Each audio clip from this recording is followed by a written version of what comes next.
सत्ता होती है वो कहलाता है। তিনি বলিউডের কুইন। তিনি একদিকে জাতীয় পুরস্কার জয়ী অভিনেত্রী, অন্যদিকে বিতর্কের শীর্ষ নাম। হ্যাঁ, বলছি কঙ্গনা রানাউতের কথা।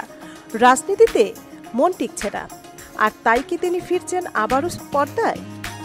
2024 সালের লোকসভা নির্বাচনে বিজেপির প্রার্থী হয়ে জয়ী হয়েছিলেন কঙ্গনা রানাউত। হিমাচল প্রদেশের মান্ডি আসন থেকে সাংসদ হয়েছিলেন তিনি। কিন্তু মাত্র 1 বছরের মাথায় বারবার প্রকাশ্যে বলেছেন রাজনীতি তার জন্য নয়। রাজনীতির জটিলতা, প্রশাসনিক চাপ, সাধারণ মানুষের নিত্যদিনের সমস্যা সবকিছুই তার কাছে অপ্রত্যাশিত। নিজের ভাষায় তিনি বলেছিলেন, আমি ভেবেছিলাম রাজনীতিতে জাতীয় ও আন্তর্জাতিক ইস্যু নিয়ে কাজ করব, কিন্তু মানুষ আমার কাছে আসছে নালা পরিষ্কার করা, রাস্তা মেরামত করা বা পানি সরবরাহের মতো সমস্যা সমাধান চাইতে। এগুলো আমি কল্পনাও করিনি। এছাড়াও রাজনীতির অর্থনৈতিক দিক নিয়েও অসন্তোষ প্রকাশ করেছেন কঙ্গনা। ফলে অনেকেই বলছেন হয়তো এই কারণেই ধীরে ধীরে সিনেমার দুনিয়ায় ফেরার পরিকল্পনা করছেন তিনি। তবে কঙ্গনার সাম্প্রতিক কয়েকটি সিনেমা বক্স অফিসে সফল হয়নি। যেমন ধাকর বড় বাজেটের এই অ্যাকশন ফিল্ম ভরাডুবি ঘটায়। একইভাবে থালাই ভি সমালোচকদের প্রশংসা পেলেও ব্যবসা করতে পারেনি। কিন্তু তার অভিনয় দক্ষতা নিয়ে কখনো প্রশ্ন ওঠেনি, বরং তিনি 4 বার জাতীয় চলচ্চিত্র পুরস্কার পেয়েছেন। এবার কঙ্গনা ফিরছেন আবারও তার আইকনিক চরিত্রগুলো নিয়ে। নভেম্বর থেকে শুরু হচ্ছে কুইন 2 এর শুটিং।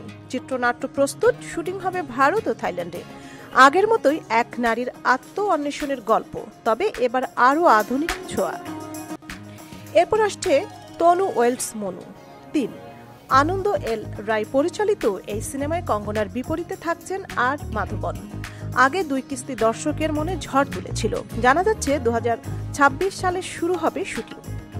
বলিউডের ঘনিষ্ঠ সূত্র বলছে কঙ্গনা এবার আর কেবলই অভিনয়ে সীমাবদ্ধ থাকবেন না, তিনি নিজের প্রোডাকশন হাউস মণিকর্ণিকা ফিল্মসের ব্যানারে একাধিক প্রজেক্ট বানাতে চাইছেন। তবে কঙ্গনা মানেই শুধু সিনেমা নয়, বরং বিতর্ক।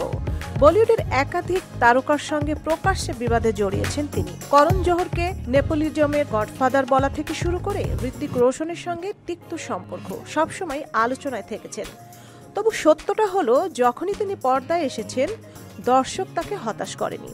কুইন সিনেমায় এক সাধারণ মেয়ের চরিত্রে অভিনয় করে তিনি হয়ে ওঠেন কোটি মানুষের অনুপ্রেরণা। এখন প্রশ্ন, রাজনীতি থেকে হতাশা, বক্স অফিসের ব্যর্থতার পর কঙ্গনা কি আবারও নতুন করে জ্বলে উঠবে কুইন 2 আর তনু ওয়েলস মনু 3? তবে কি তার ক্যারিয়ারের টার্নিং পয়েন্ট হতে চলেছে? কমেন্টস লিখে জানান আপনার মতামত। কঙ্গনা রানাউতের আসন্ন সিনেমাগুলো কি বলিউডের আবারও কঙ্গনার রাজত্বকে ফিরিয়ে আনবে? আপনার কি মনে হয়? সঞ্জিতা জুথি, সারা বাংলা।